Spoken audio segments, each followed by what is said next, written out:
So I'll just pull us out here onto the road and then let it drive for us. What's the sound behind us? The brains not are behind us. I think it must be somewhere along 3rd Street, I think. Jeff. The brains are underneath. Yeah. The fans on, yeah, that's the computers. Oh, okay. Computers are underneath where the spare tire would be. The back there. Underneath that. So the fans are just on, like on extremely hot days? Yeah, well, they come on to just keep the computers cool. I'm not sure what they could be running at, but we just have them kind of running full blast. Yeah, just to make sure everything stays cool.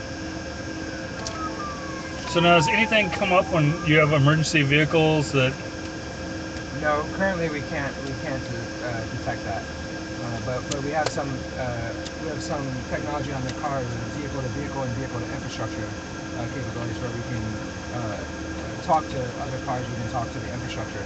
So there's a lot of potential there for emergency vehicles to transmit what they're doing, where they're going, and this car would know about them, even without being able to see them, because obviously our sensor range is limited because of all of the, you just can't see past the bushes or something. So, but with that kind of technology, they could tell us about it ahead of time. So this car has that, but it's not implemented. We're not currently talking to the emergency vehicles.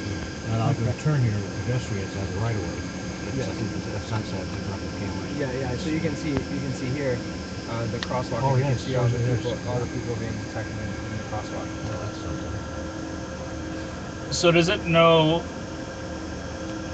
like, local, city, county, state laws? Some states where you can make a right-hand turn. Right. Yeah. So we can do that in the maps that the vehicle uses. So it has a map of where all the roads are and how they're connected. So special intersections, like you're allowed to turn right on red, or you're not allowed to make a left turn, or a one-way street. That can be encoded into the map itself. So the maps would have that information in the local areas, the way it's implemented today. So you have no problem picking up the street lights inside versus out. Right. Yeah. Yeah. So these traffic lights, it's using the vision system to actually identify the traffic light and determine the state of the light, and then it feeds that back to the control system so it can stop at the lights as it should, go when it should. Oh, that's why it says nice. So are the pedestrians heat censored, or is it just?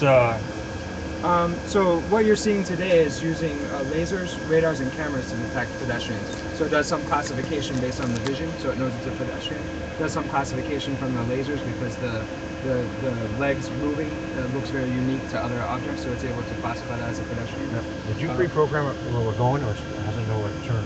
Yeah, it's got a program in there already? It's kind of like a navigation device in your car. So okay. you put in a destination. Okay. Yeah. So when we first got in, I pushed this button. Okay. Basically, it's going to take us just back to where we came from. This is just going to take us around here and take us back to the couple of. Oh, we're not going to go out. Like you said, we're going a longer trip. Raj. Say it again. We're just doing this. We're just doing this. Just a loop because we are running a little bit behind on schedule. Stay on schedule. Sorry about that. So we'll do the loop around Capitol Hill, which is about a mile and a half. And if we had more time, we would be driving about 4 miles on the highway. But because of the time constraint, we won't be able to do that. So we have a long sequence of slots today, pre-scheduled. So does it speed up when there's a yellow light? No. No, it doesn't. It doesn't speed up. So it does a calculation whether it can get through there safely or not. It's going at. It sets it on hills. I know we're on a hill here. So let's say if you're in really hilly terrain, it sets the. It does. Yes. Kind of like cruise control, I guess. Yeah. Maybe a little more sophisticated than cruise control. So I think this guy's. I don't know if this guy's gonna pull out here. Let me just take over. I don't know if he's gonna pull out. So you can take over anytime. I can take over anytime. Yeah. Go back and forth. Anytime I worry about like maybe he's gonna open his door or something like that, I can take over to make sure that we're safe. And so it's manual. And we don't want to have any incidents here.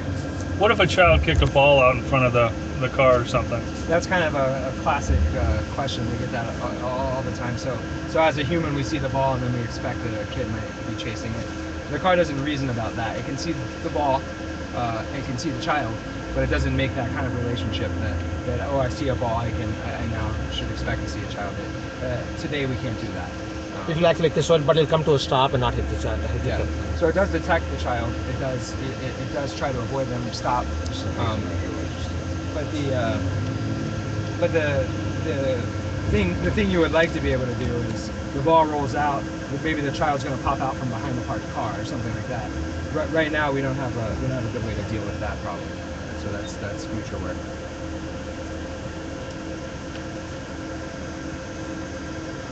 But as long as the sensors can see it, so a child running here, whether he's running after a ball or not, the car can see it. So it's picking up that lady over there. Yeah. Right there. And more than just these points that you see. And all those people up there, I think it's picking them up in there. Yeah. So more than just what you can see here, it's also estimating their not only where they are, but also how fast they're moving and what direction they're going. So it's looking for this intersection of I see this guy's traveling this way, I'm traveling this way. Make sure we don't hit each other, and that's kind of how it deals with the kid running into the road.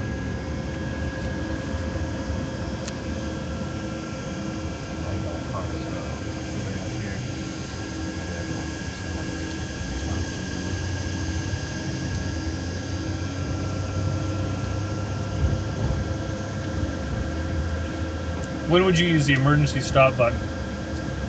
Almost never. I mean, we actually don't ever use it, but That's just a requirement. Yeah. So, Is it to replace the foot brake?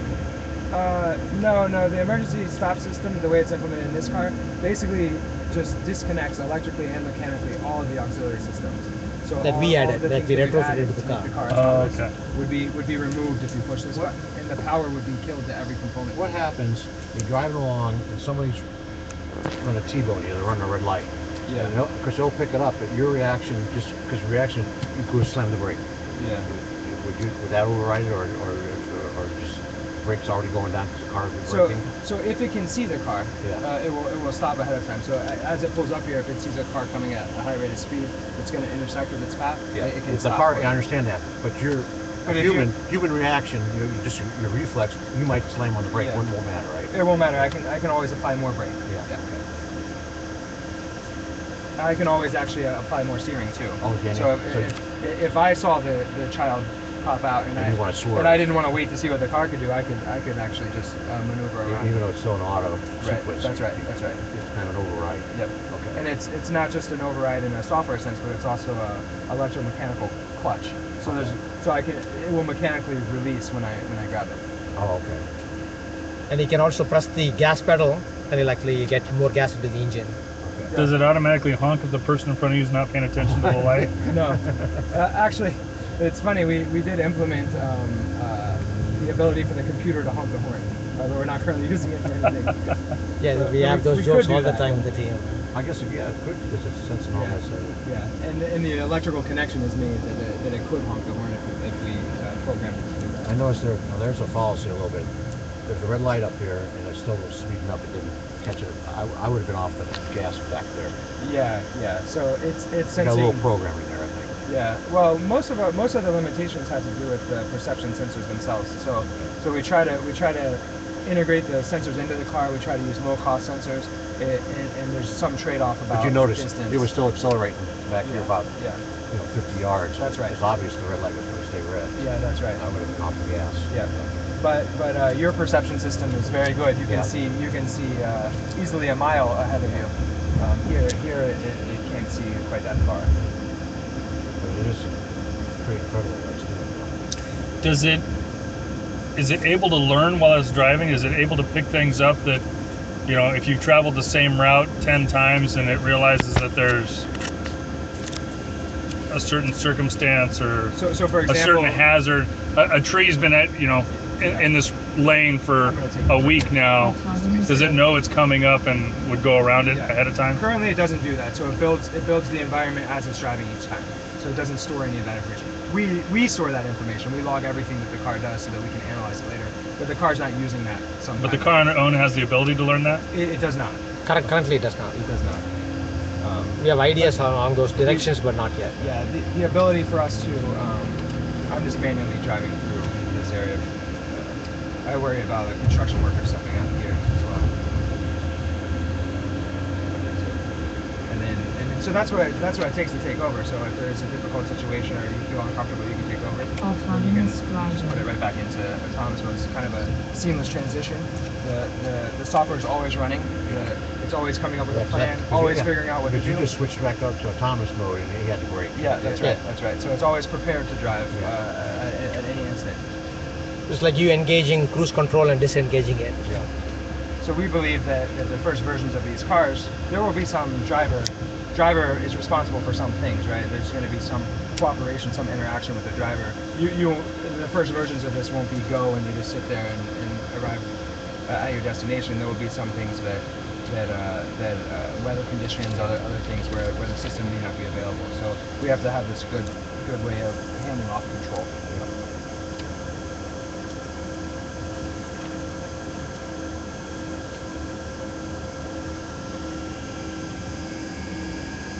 So when do you expect to see these all over the roadways?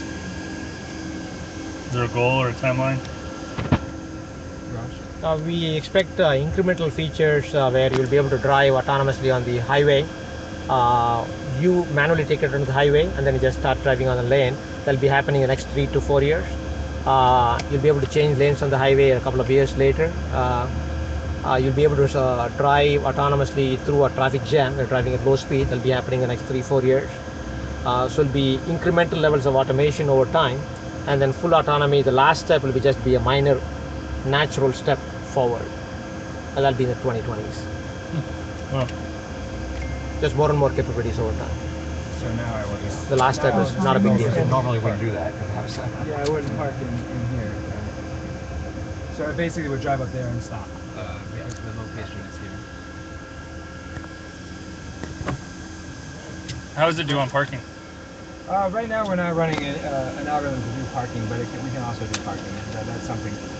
Parking is actually a little bit ahead of what you just saw, so you can buy cars that can kind of park themselves and things like that now. So it can do more advanced versions of that sort of parking, but we don't have that integrated to show you today. Wow, very exciting.